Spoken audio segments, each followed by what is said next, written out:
The vibrations came first, always the vibrations.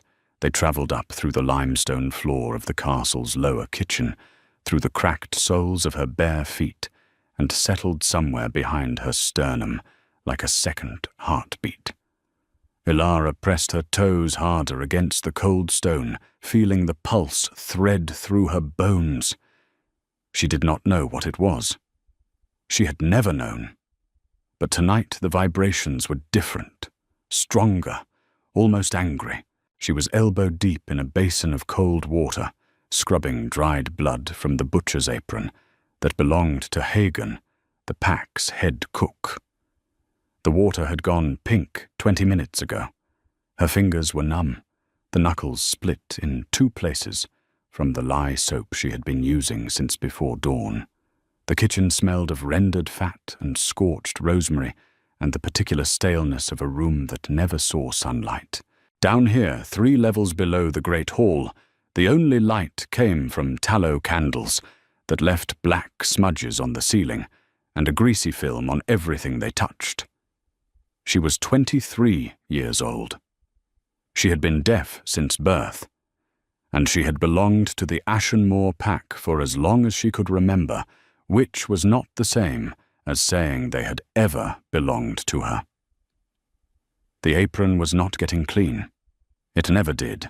Hagen killed the deer himself, dragged them down from the forest ridge with his bare hands, because he said it kept his wolf sharp, and the blood soaked into the rough canvas so deeply that Ilara sometimes thought the fabric itself had learned to bleed.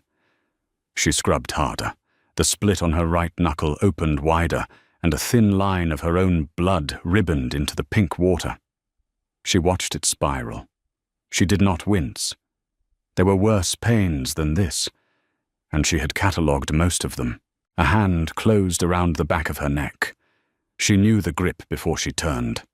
Thick fingers, calloused pads, the thumbnail, bitten, ragged. Maren. The Beta's daughter who was 20 and beautiful, and had a wolf that could shift between heartbeats, which was something Ilara had never done. Not once. Not ever. In a world where your wolf was your worth, Ilara was bankrupt. Maren spun her around. Her lips were moving. Ilara watched them shape words she had learned to read years ago. The same words always. Useless.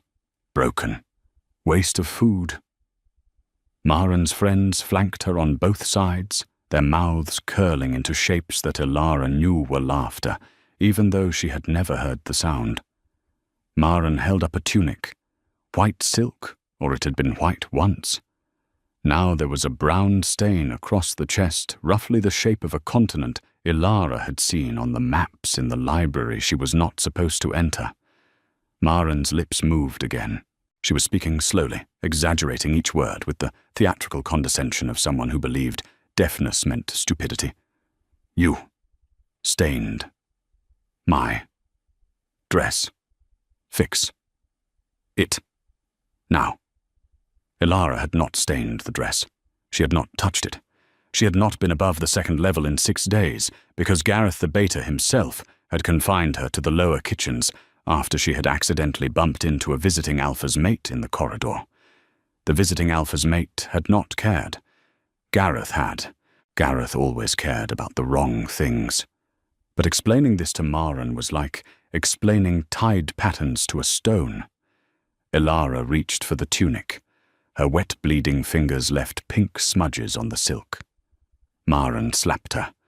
The ring on Maren's middle finger, a gold band with a small amber stone, caught Ilara's cheekbone and opened the skin in a line so precise it felt surgical. Heat bloomed across her face. She tasted copper where the impact had driven her teeth against the inside of her cheek. Ilara did not hit back. Not because she was weak, because hitting back meant Gareth's punishment room, and the punishment room had stone walls that radiated cold in a way she could feel in her joints for weeks afterward. She had been practical about pain since she was 12. You could not afford pride when your body was the only thing you owned. She pressed the back of her hand to her bleeding cheek and nodded. She would fix the dress. She always fixed things. Maren dropped the tunic into the bloody wash basin, smiled with all her teeth, and walked away. Her friends followed. One of them, a girl named Petra, who had once been kind to Elara when they were children, and who now pretended they had never met, paused at the doorway. She looked back. Something moved across her face that was not cruelty. It was closer to the expression of someone who has driven past a car accident and feels relief that it is not them. Then she was gone. The vibrations in the floor surged. Elara pressed her palm flat against the stone. The pulse was rhythmic, deep, almost like. Like what? She did not have the word for it because she had never heard one. But her body knew the pattern. Her body had always known it had catalogued it, the way she catalogued pain, filing it in a place below, thought where only instinct lived. She was still kneeling there, palm against the floor, bloody cheek throbbing when the summons came. It was not a spoken summons. For Elara, summons came as hands on shoulders, fingers pointing occasionally a boot, nudging her ribs if she was sleeping in the wrong corridor. This time it was Hagen himself, the cook looming in the kitchen doorway with flour on his forearms and an expression she had never seen him wear before. He looked afraid. Hagen was 6'4", 300 pounds, and had once broken a table in half during an argument about salt quantities. Elara had not known his face could arrange itself into fear. He gestured. Up. Now. Great Hall. She pointed at herself. Me. He nodded once hard, then turned and left. She heard nothing, of course, but she felt the vibration of his heavy footsteps, retreating, and underneath them that other pulse, the one that had been threading through the castle all night, growing stronger with every minute. She looked down at herself. Her dress was the color of dishwater, a shapeless thing that had been mended so many times. The original fabric was more patch than cloth. Her feet were bare, her hair dark and thick, and the one feature Maren had never found a way to insult hung in a tangled rope down her back. The cut on her cheek was still bleeding. Her hands looked like they had been boiled. She went anyway. You did not refuse a summons in the Ashenmoor pack. Not if you wanted to keep eating. The stairs from the lower kitchen to the great hall were 107 steps. Elara knew because she counted them every time, pressing her feet against each one, feeling for the vibrations that told her what was happening in the castle above. Step 42 had a crack that amplified sound vibrations so clearly she could feel the difference between a crowd and an empty room. Tonight, step 42 was trembling. Whatever was up there, it was big. She emerged from the servants' passage into the back of the great hall and understood immediately why Hagen had been afraid. The Ashenmoor Great Hall was built for 100 wolves. Tonight it held 300. Every torch bracket was lit, throwing orange light across the stone walls, and the mounted antlers and the long banquet tables that had been shoved to the sides to create a wide center aisle.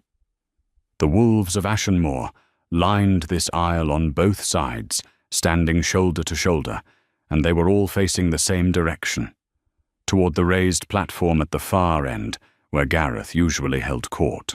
Gareth was not on the platform. Gareth was standing at the base of it, and even from the back of the hall, Elara could see that the beta's posture was wrong. Gareth stood the way he always stood, feet apart, and hands clasped behind his back, but tonight his shoulders were pulled inward. His chin was lowered, and the angle of his spine suggested a man who was trying to make himself smaller without admitting he was doing it. Because behind Gareth on the platform, seated in the chair that Gareth usually occupied with such theatrical authority, was a man Elara had never seen before. No, not a man. something else. Something that wore the shape of a man, the way a forest fire wears the shape of the trees it is consuming.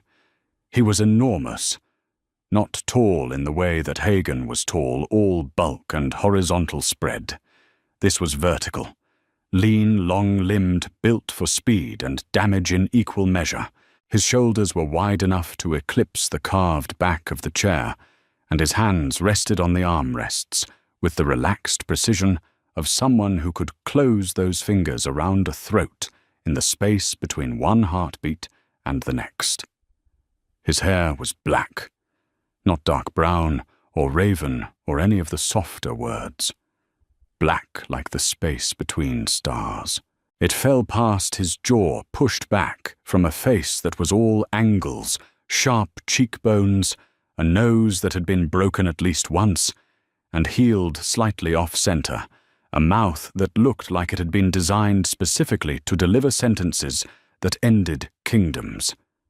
His eyes were gold. Not amber, not hazel, not brown catching the light. Gold the way coins are gold, the way fire is gold in the instant before it becomes white.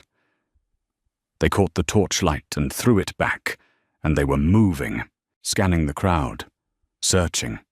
Ilara felt the vibration in the floor change. It had been a steady pulse all night, rhythmic and deep, but now it shifted. It became something urgent, something directional. She looked down at her bare feet on the stone and realized that the vibration was stronger on her left side than her right, as if it had a source, as if it was coming from. She looked up. The man on the platform had stopped scanning. He was looking directly at her. The gold eyes found her across 300 wolves and 200 feet of torchlit hall with the precision of an arrow that had known its target before it was ever knocked. Ilara's breath stopped. Not metaphorically. Her lungs physically refused to expand. Her heart, which had been beating its usual steady rhythm against her ribs for 23 unremarkable years, stuttered, skipped, and then began to hammer with a force that shook her collarbone. And then she smelled it. Ilara had always had sharp senses. When one channel is closed, the others compensate, and hers had compensated viciously. Her sense of smell was so acute that she could identify every wolf in the Ashenmoor pack by scent, alone could tell when the bread was 30 seconds from burning, could detect rain a full day before it arrived, by the way the air thinned and sweetened. But she had never smelled anything like this. Pine resin, not the gentle pine of scented candles, but the sharp, almost medicinal smell of a fresh-cut log, the sap still bleeding. Underneath it, wood smoke the kind that comes from fires built with old oak fires that have been burning all night in a stone hearth. And beneath that something darker. Musk and iron and the faintest thread of something sweet like wild honey left too long in the sun. The smell hit her nervous system like voltage. Every hair on her arm stood upright. Her fingertips tingled. Her wolf, the wolf she had never shifted into the wolf she had been told did not exist. The wolf that Gareth's healers had pronounced dead or absent or simply never formed.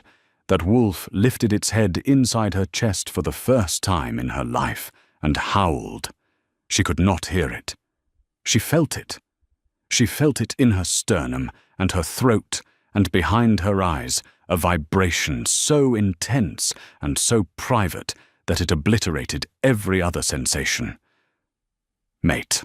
The word arrived not as language, but as knowledge, the way you know that fire is hot before you have the word for heat.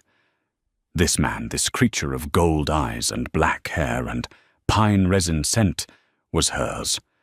Or she was his. Or both. The bond did not care about grammar.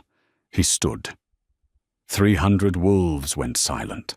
Ilara knew this, not because the vibrations stopped, but because they changed. The low hum of crowd noise, the shuffle of bodies, the small movements of restless wolves, all of it ceased at once, replaced by the particular stillness of 300 predators, recognizing something more dangerous than themselves. The floor beneath her feet went quiet for one perfect second. Then he moved. He descended the platform in 2 strides and came down the center aisle with a walk that was not a walk. It was a controlled stalk, each footfall, deliberate each step sending a vibration through the stone that Elara felt like a fingerprint. She could have tracked him blindfolded. She could have tracked him from the bottom of the ocean. The vibrations were as unique and unmistakable as a voice she had never heard, but had always known. The crowd parted. They did not step aside so much as flinch away wolves, pressing back against the tables, against the walls, against each other. Some lowered their heads. Some bared their throats. One wolf near the front, a large, grey-haired male Elara, recognized as one of Gareth's lieutenants, made a small sound that she felt as a short, sharp vibration. A whimper. He was halfway down the aisle. Elara's body was doing things without her permission. Her hands were trembling. Her skin was flushed from her throat to her hairline. The cut on her cheek, which had been throbbing dully, suddenly burned with a bright, specific heat, as if his attention had made it worse by making her aware of it. She wanted to run. Not away from him. Toward him. The urge was so strong that she locked her knees and gripped the stone doorframe behind her, anchoring herself through sheer mechanical resistance. He was 10 feet away. She could see details now. A scar that ran from his left temple into his hairline, white against tanned skin. The way his jaw was clenched so tight that a muscle flickered in his cheek.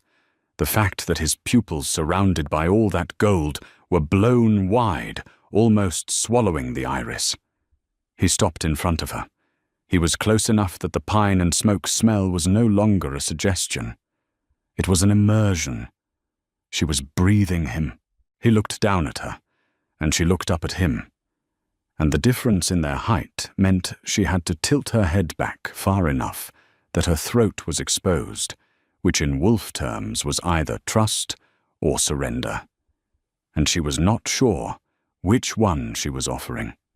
His eyes tracked from her face to the cut on her cheek. The gold darkened. It did not dim. It concentrated the way a flame concentrates at its base where the heat is greatest. His gaze dropped to her bleeding knuckles, to her bare feet, to the threadbare dress, and with each observation, the muscle in his jaw worked harder, and the air between them grew thicker. He raised one hand, slowly.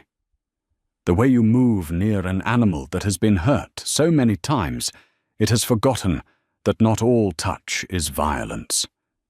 His fingers hovered a centimeter from the cut on her cheek, close enough that she could feel the heat of his skin, but not the contact. His lips moved. Elara watched them shape a word she did not recognize at first, because it was not a word she had ever been given a reason to read. Soft consonants. A question. She shook her head slightly. The universal language of "I do not understand." Something shifted in his expression. The intensity did not diminish, but it acquired a new quality. Confusion, maybe. Or recognition that something was wrong, not with her, but with the situation. He lowered his hand. He turned to the nearest wolf, a trembling Omega, who happened to be standing closest to the wall, and spoke. Elara watched the Omega's face cycle through terror, comprehension, more terror, and then a frantic nodding. The Omega turned to Elara and raised his hands. He did not know sign language, none of them did, but he pointed to his own ears, and then to her eyebrows raised. A crude question. "Can you hear?" Elara shook her head. The Alpha King went perfectly still. Every part of him stopped moving except his eyes, which dropped again to the cut on her cheek with an expression that Elara had never seen, directed at her by anyone. It was not pity. It was not disgust. It was the expression of a man who has just discovered that something precious to him has been damaged while he was not watching, and who is already calculating the cost of that damage to the ones who caused it. He extended his hand to her. Palm up, open, not a command. An offer. Behind him, Gareth had approached. The beta's mouth was moving rapidly, and even without hearing the words, Ilara could read the body language. Defensive. Explaining. Minimizing. Whatever Gareth was saying, it was the verbal equivalent of a man trying to hide a stain by standing in front of it. The Alpha King didn't turn around. He did not acknowledge Gareth at all. He kept his hand extended toward Ilara, his gold eyes steady on her face, and waited.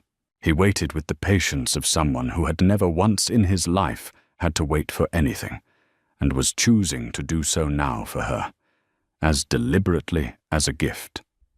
Ilara placed her hand in his.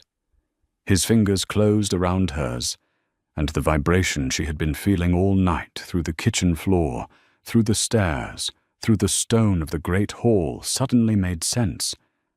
It was not the castle. It was not the crowd. It was him. He had been calling.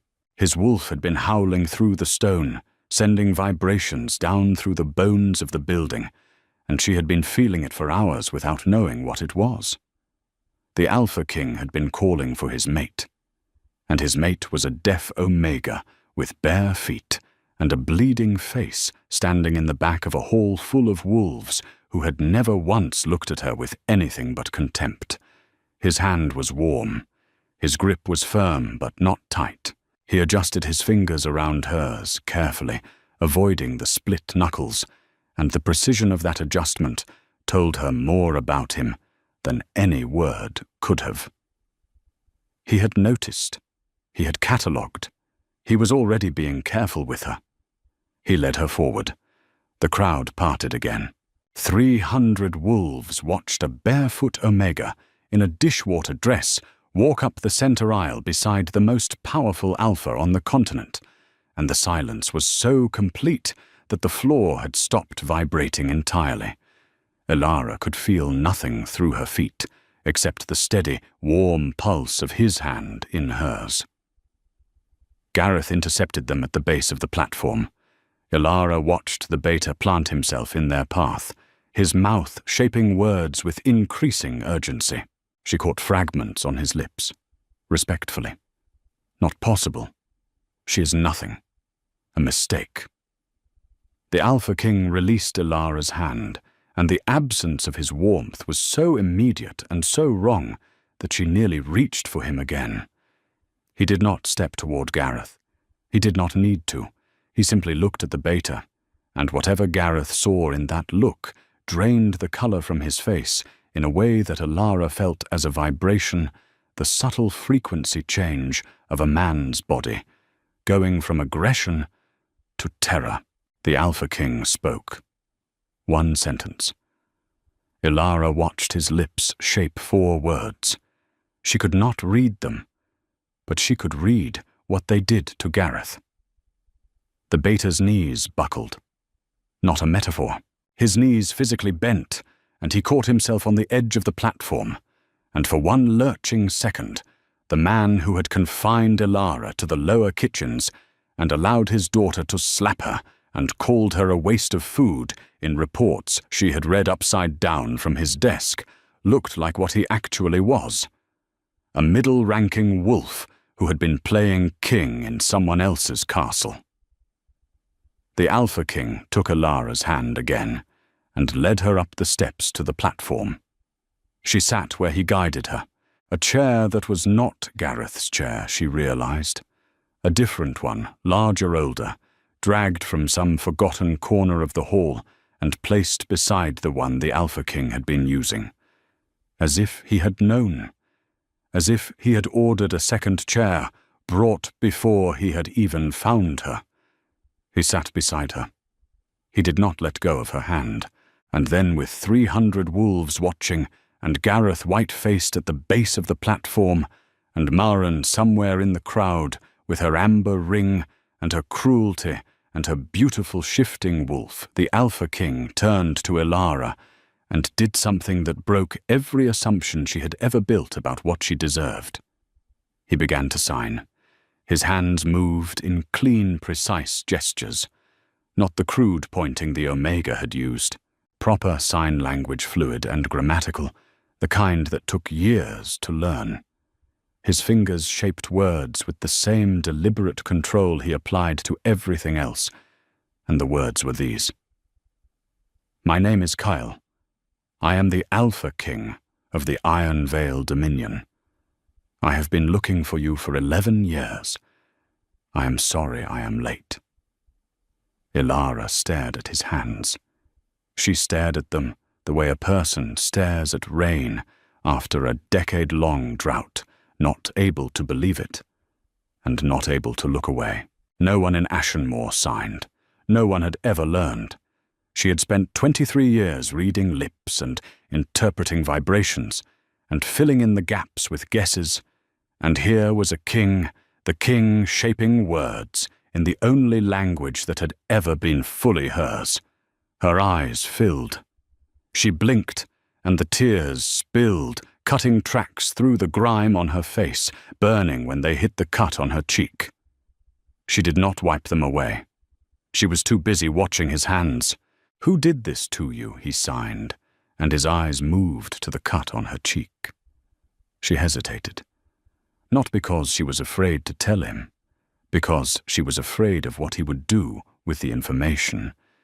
And some part of her, the part that had been practical about pain since she was 12, recognized that this man's anger would not look like Gareth's petty punishments or Maren's casual slaps.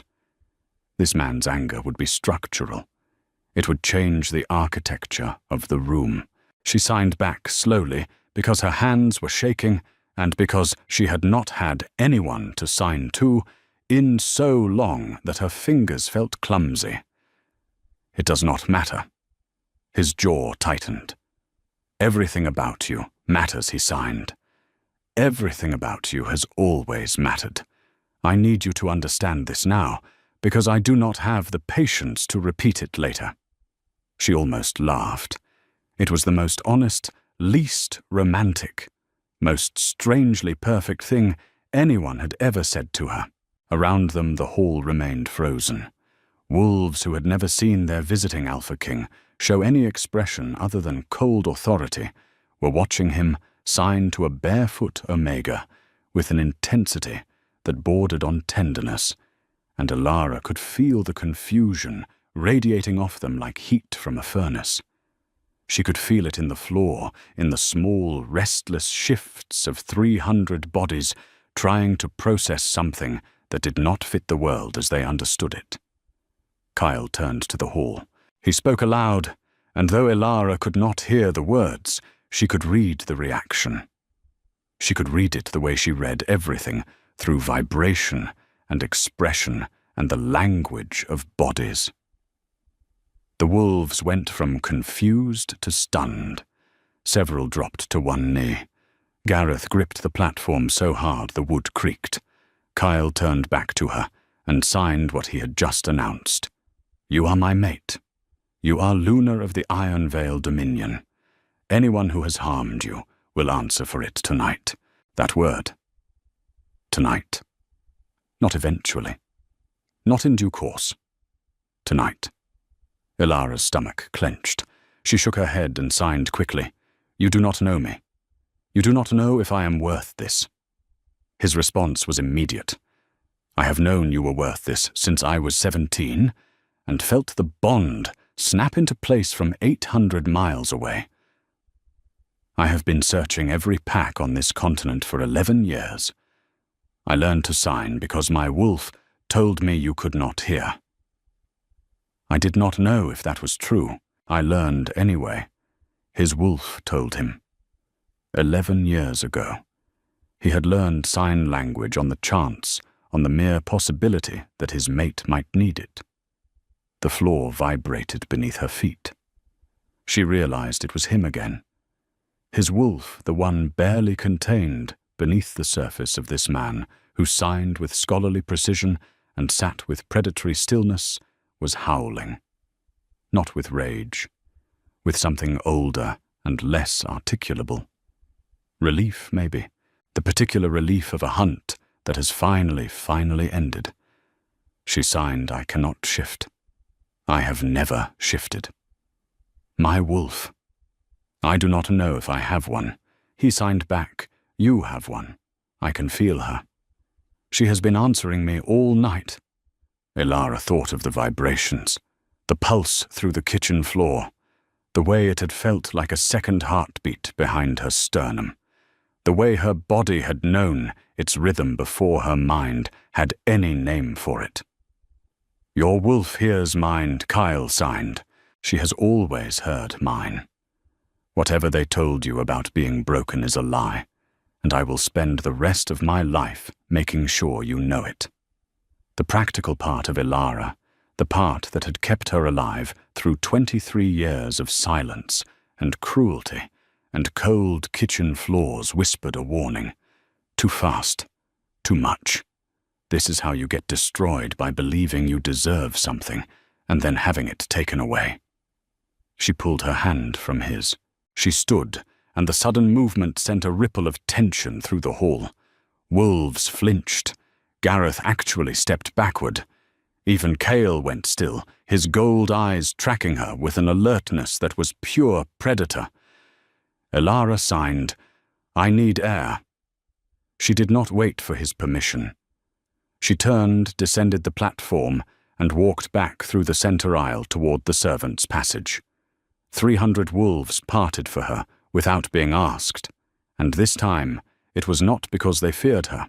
It was because they feared what the Alpha King, sitting motionless on the platform, would do to anyone who stood in her way. She made it to the corridor before her knees gave out.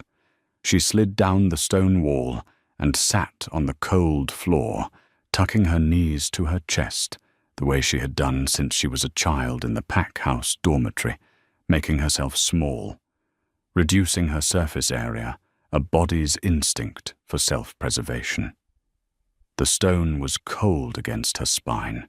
The cut on her cheek had stopped bleeding, but had started to ache with the deep, nagging persistence of something that would scar. The floor vibrated. Not the crowd. Not the castle settling. Him.